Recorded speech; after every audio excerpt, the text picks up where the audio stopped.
ngurusin student visa gue untuk keberangkatan ke Belfast bulan depan. Disuruh janjiannya jam 1.15 karena harus disuruh datang 15 menit sebelum, jadi kira-kira jam 1 gue harus sampai sana. Jadi paling enggak gue berangkat dari rumah jam 12-an. Takut-takut ada macet ataupun ada kejadian apalah di jalan. Mudah-mudahan enggak sih. Karena masih jam 10. Mandi dulu aja deh. Udah rapi. Belum sih. Belum rapi-rapi amat.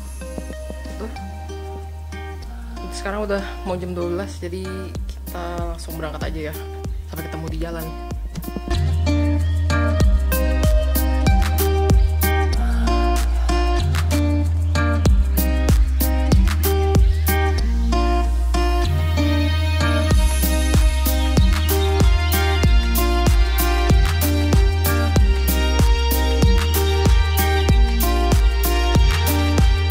Sekarang tinggal ke PFS-nya di lantai 2. Video ternyata nggak boleh bawa kamera ke dalam,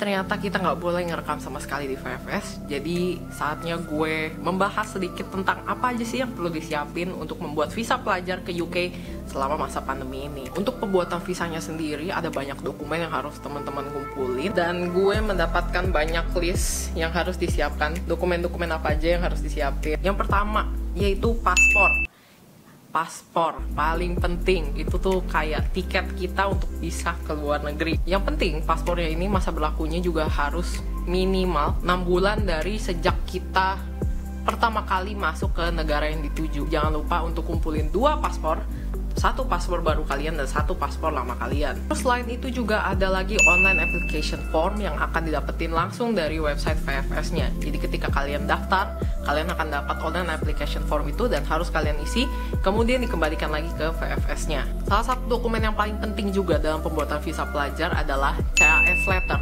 Surat ini dapatnya dari universitas yang kalian tuju. Jadi ketika kalian mendaftar ke universitas yang kalian tuju, kalian akan mendapatkan CAS letter. Nah, CAS letter ini adalah surat yang menandakan bahwa kalian telah mengkonfirmasi status kalian sebagai pelajar di universitas tersebut. Jadi kalau kalian belum dapat CAS letter, kalian nggak bisa ngurus visa pelajar. Nah, untuk kalian teman-teman yang di bawah 18 tahun, kalian sudah harus mengantongi surat bukti akomodasi, yaitu yang menyatakan tempat tinggal kalian selama berkuliah di negara yang kalian tuju. Oke, buat yang mau mendaftar dalam program pasca sarjana seperti gua, harus juga menyertakan surat keterangan kerja. Nah, surat keterangan kerja ini sebenarnya harus dilampirkan untuk kalian yang sedang bekerja saat ini. Kalau yang masih fresh graduate itu tidak perlu dilampirkan. Nah, sama lagi untuk mahasiswa pasca sarjana, kalian juga harus melampirkan CV. CV-nya kayak apa sih? Gua bikinnya yang sederhana aja, yang simple tapi profesional ya. Ini juga salah satu persyaratan yang harus dipenuhi oleh semua yang mendaftar visa pelajar, yaitu akte kelahiran dan kartu keluarga. Dua-duanya harus diterjemahkan dalam bahasa Inggris. Buat kalian yang nanti kuliahnya akan dibiayai orang tua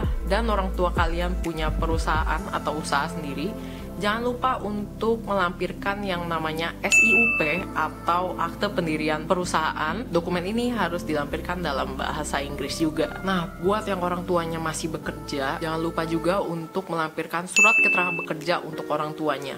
Nah, kalau misalnya orang tua kalian sudah pensiun, jangan lupa dilampirkan juga surat keterangan resign atau surat keterangan sudah tidak bekerja dalam bahasa Inggris. Nah, buat kalian yang nanti kuliahnya akan dibiayai oleh orang tua, jangan lupa juga paspor kedua orang tua kalian harus dilampirkan ya. Kalian juga harus menyertakan surat sponsor dari orang tua kalian yang kurang lebih isinya menyatakan bahwa kedua orang tua kalian bersedia untuk membiayai kuliah dan biaya hidup kalian selama berkuliah nanti. Jangan lupa juga untuk melampirkan surat referensi bank dalam bahasa Inggris yang memuat info saldo akhir dalam mata uang asli dan dikonversikan ke mata uang negara yang kalian tuju. Nah, salah satu persyaratan yang paling penting dalam pembuatan visa pelajar UK adalah tes TBC. Tes TBC-nya ini juga nggak bisa di sembarang rumah sakit, harus di rumah sakit yang telah ditunjuk oleh pemerintah Inggris, yaitu Rumah Sakit Premier. Nah, salah satu dokumen lain yang harus kalian lampirkan adalah bukti keuangan 1 bulan terakhir yang cukup untuk membiayai biaya kuliah dan biaya hidup kalian selama berkuliah nanti. Nah, contoh kasusnya seperti gue, nanti gue akan kuliah di UK selama 1 tahun.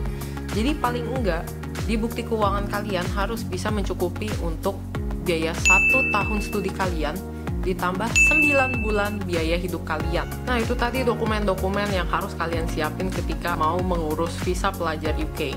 Kalau buat negara-negara lainnya kayak gimana? Mungkin bisa ditanyain lagi ke kedutaan yang bersangkutan. Nah, kurang lebih proses visa ini akan memakan waktu sekitar 15 hari kerja, terhitung dari hari kalian ambil sidik jari, foto, dan interview. Nah, sebenarnya buat urus visa itu sebaiknya berapa lama sih? Berdasarkan pengalaman gue sendiri, karena kemarin harusnya gue sudah bisa urus visa sejak bulan Juni, jadi sebenarnya semua dokumennya itu udah siap dari bulan Mei Juni. Karena kemarin sempat ada PPKM darurat dari tanggal 3 sampai tanggal 20, terus diperpanjang lagi sampai tanggal 26.